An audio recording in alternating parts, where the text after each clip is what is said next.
വളരെ വേദനാജനകമായ സംഭവമാണ്. സിദ്ധാർത്ഥൻ്റെ പിതാവിനെ കണ്ടു, അദ്ദേഹത്തിനോട് കാര്യങ്ങൾ പറഞ്ഞു, സംസാരിച്ചു. ഈ സംഭവത്തിൽ പ്രത്യക്ഷമായോ പരോക്ഷമായോ ബന്ധപ്പെട്ടിട്ടുള്ള മുഴുവൻ ആൾക്കാരെയും നിയമത്തിന് മുന്നിൽ കൊണ്ടുവരുന്നതിന് വേണ്ടിയുള്ള പരിശ്രമമാണ് ഗവൺമെൻറ് നടത്തുന്നത്. ഒരു പ്രത്യേക ടീമിനെ തന്നെ ബഹുമാനപ്പെട്ട മുഖ്യമന്ത്രിയുടെ ഉത്തരവിൻ്റെ അടിസ്ഥാനത്തിൽ അന്വേഷണത്തിന് ചുമതലപ്പെടുത്തിയിട്ടുണ്ട്. അതിൽ കുറച്ചുപേരെ ഇപ്പോൾ അറസ്റ്റ് ചെയ്തിട്ടുണ്ട്. പോലീസിൻ്റെ അഭിപ്രായത്തിൽ ബാക്കി ഉള്ളവരെല്ലാം നിരീക്ഷണത്തിൽ ആണ് എന്നുള്ള നിലയിലാണ് പറഞ്ഞിരിക്കുന്നത്. ഗവൺമെൻറ്റിനെ സംബന്ധിച്ചിടത്തോളം സിദ്ധാർത്ഥൻ്റെ കുടുംബത്തോടൊപ്പമാണ് ഈ ഗവൺമെൻറ്.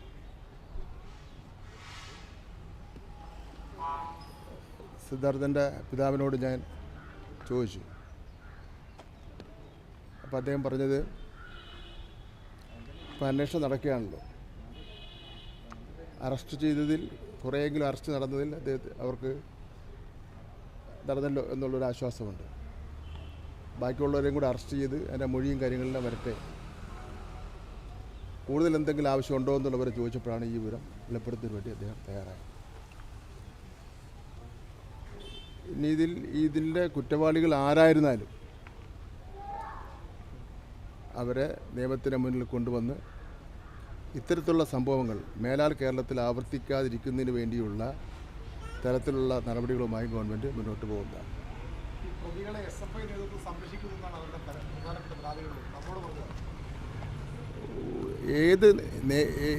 ഏത് നേതൃത്വം സംരക്ഷിച്ചാലും അവർക്ക് ഒരു നിലയിലുള്ള പിന്തുണയും ഗവൺമെൻറ്റിൻ്റെ ഭാഗത്തു നിന്നോ മറ്റ് ഗവൺമെൻറ്റുമായി ബന്ധപ്പെട്ടിട്ടുള്ള മറ്റ് ഏജൻസികളുടെ ഭാഗത്തു നിന്നോ കിട്ടുന്ന പ്രശ്നമേ ഇല്ല.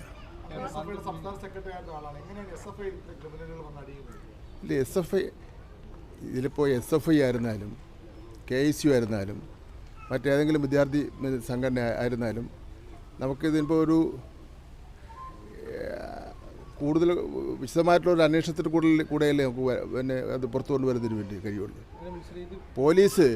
പോലീസ് ഇതുവരെ അവരെ അറസ്റ്റ് ചെയ്തതിൻ്റെ അടിസ്ഥാനത്തിൽ നടത്തിയ ചോദ്യം ചെയ്യൽ ഇതാരാണ് അവരുടെ അറസ്റ്റ് ചെയ്തവരെ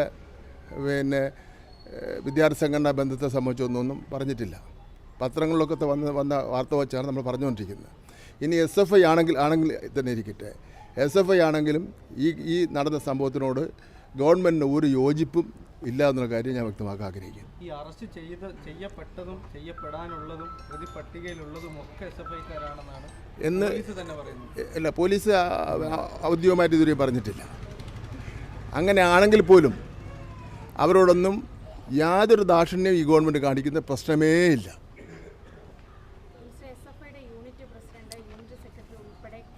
ഞാൻ പറഞ്ഞല്ലോ SFIയുടെ നിങ്ങളുടെ വാദം അങ്ങനെ ആണെങ്കിൽ പോലും അതിനോടൊന്നും ഗവൺമെൻറ്റിന് യാതൊരു യോജിപ്പുമില്ല. അത്തരക്കാരെ തീർച്ചയായിട്ടും നിയമത്തിൻ്റെ മുന്നിൽ കൊണ്ടുവരുന്നതിന് വേണ്ടിയുള്ള എല്ലാ കഴിവുകളും ഗവൺമെൻറ് പ്രയോജനപ്പെടുത്തും.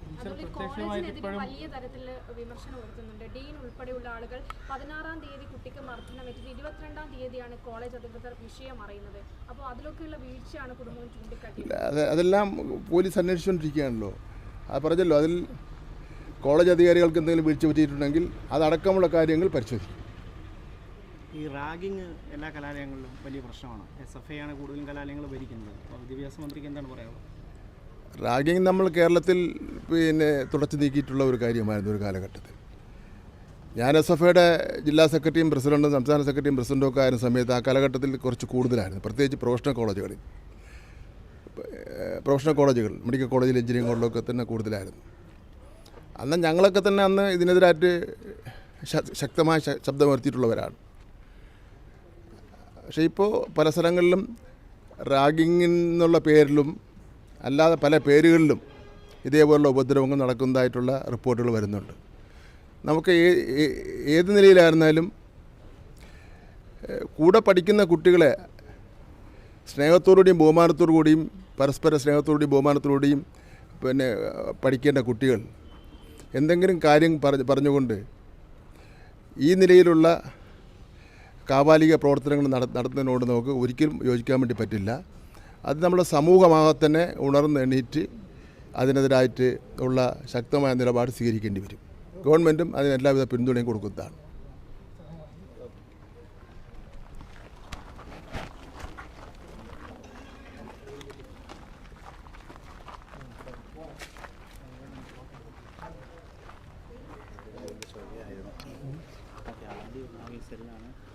അതെ കണ്ടുപിടിച്ചു പുറത്തു വന്നു